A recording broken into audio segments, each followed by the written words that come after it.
we are going to be making my Passover spanakopita or Passover spinach pie. I always make regular spanakopita for my daughter and her family and my grandkids, but since it's Passover, I am going to make Passover spinach pie instead. Now I have a fun challenge for all of you who are watching. I want to see how many people can press the like button for the channel and subscribe in the next 5 seconds. Ready? 5, 4, 3, 2, 1. Here are the ingredients for the filling. It's 2 10-ounce boxes of chopped spinach frozen that I've defrosted. I use about 4 ounces of grated whole milk mozzarella cheese. I use 8 ounces of a good brand of feta cheese. I use 3 eggs. I use about a quarter cup of Parmesan cheese. And then I use a tablespoon of amazing dried dill and 3 eggs. And for the topping, it's just 3 eggs and a few dabs of butter. All right, one thing I like to do after I've defrosted my spinach over a colander in a bowl is I just like to squeeze out as much water as I possibly can. We don't need that extra water in the filling at all. In fact, we don't want it. Oops. Squirt, squirt.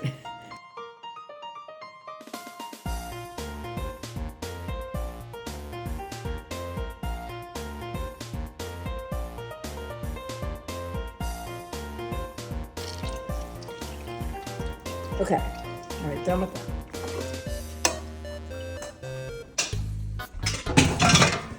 Okay.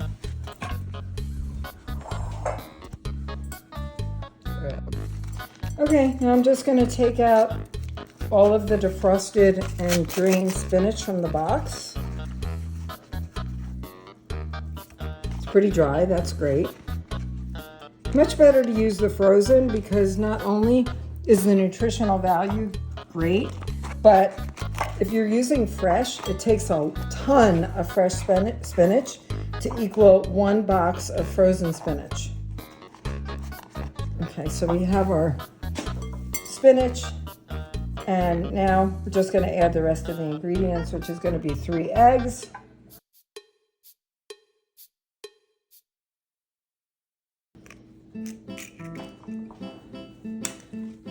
And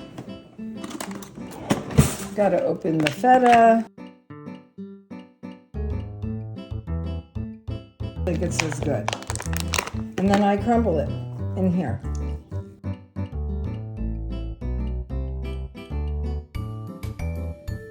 Okay, now I have to put in parm. Now I'm just going to eyeball it, but normally I would measure about a quarter cup. That's good.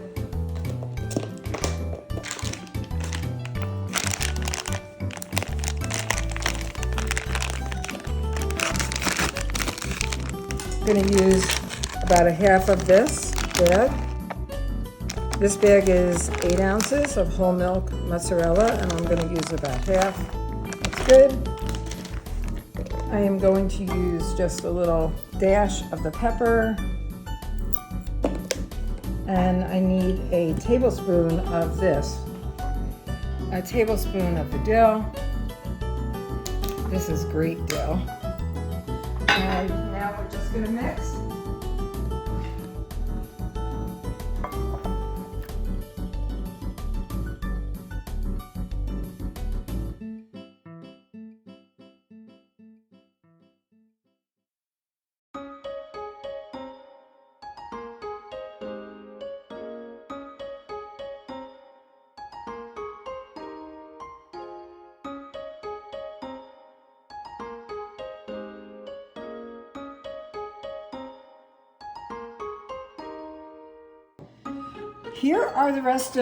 Here's like the major ingredient that I didn't even show.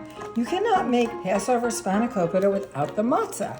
The matzah takes the place of the puff pastry or the crust. Okay, so I need three pieces for the top, for the bottom crust, and I need 3 pieces for the top.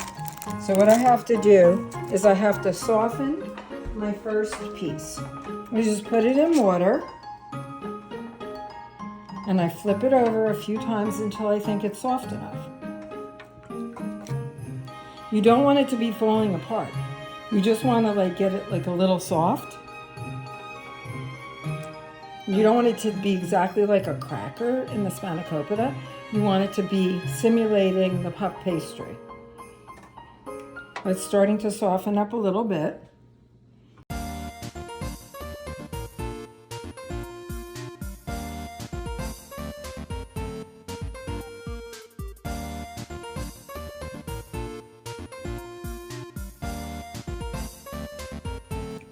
Okay, it's perfect.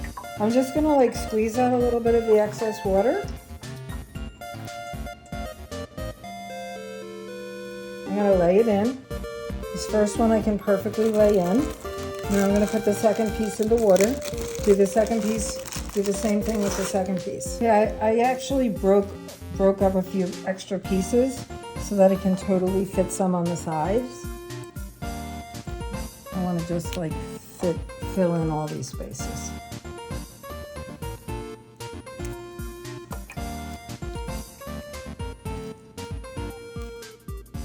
Okay, that's good. And now we're gonna lay this, I'm gonna spread this out. This way I'm gonna use my clean hand sword.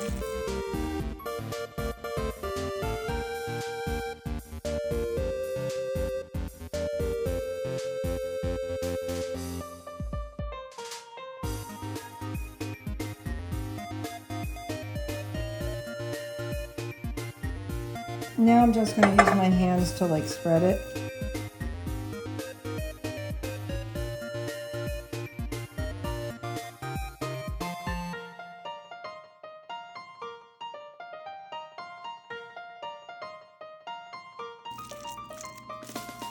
Okay, now we have to do the same thing for the top. We have to do 3 sheets of matzah softened for the top. Okay, so I'm going to do that now. Okay, now we're doing the same thing for the top. Just laying the 3 pieces over after we soften them and squeeze out a little bit of the water. This one just needs to get a drop moisture. Oops, that's all right. Doesn't really matter. Let's see, maybe it's ready. All right, I'll just do it like this.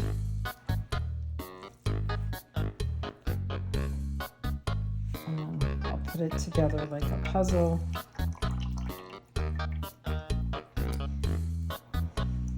Ah, yes. Okay. Notice the brand that I'm using of the matzah. That is what my grandma on my father's side used, that brand.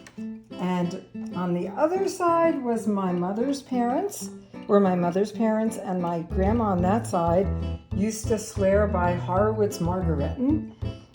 But over the years, I have decided that my favorite brand of matzah is this brand right here. And I'm happy that they haven't changed their box to try to be more current because I like the vintage look of it. The other major brand has recently changed the box and I miss the old box. Okay, we're almost ready with this. Let's just put this on here too.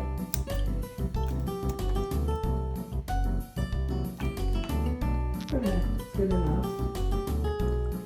Okay, we'll lay it in.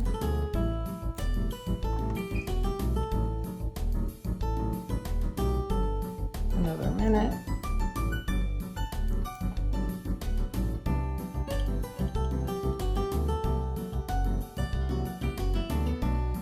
This is good. And let's put it in as much as I can. That's a little too fat. Gotta shave some of it off. Okay. The last step is that we are going to pour 3 beaten eggs over the top. I'm spooning it over.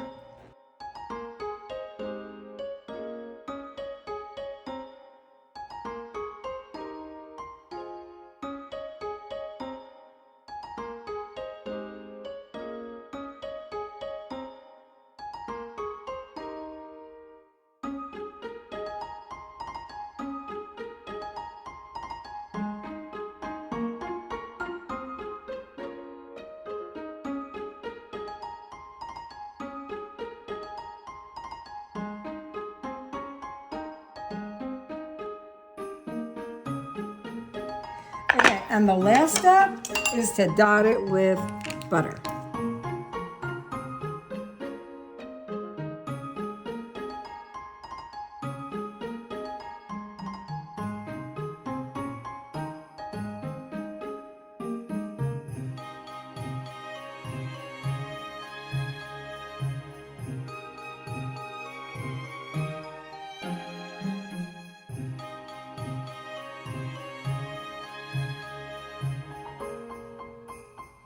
Okay, I think that's good. Okay, I'm gonna cover it with foil. And it cooks for about 40 to 45 minutes on 350. Going in the oven.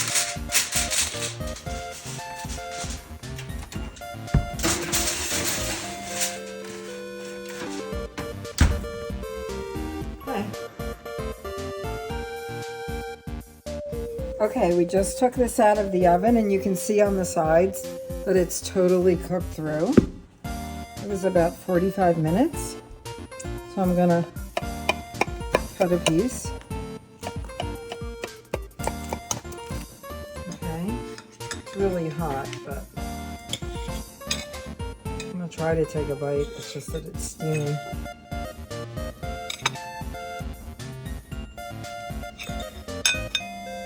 Give it any time to cool down.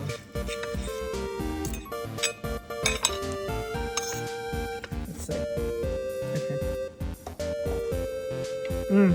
Very good. Really good. You can taste the feta, the mozzarella, Parmesan. Only thing I would do is maybe add a little cayenne, but if I did that, my grandkids might not like it as much. Very good. Oh, well, out of 10, I would say 8 just because I don't love spanakopita that much, but for Passover, I would say 9.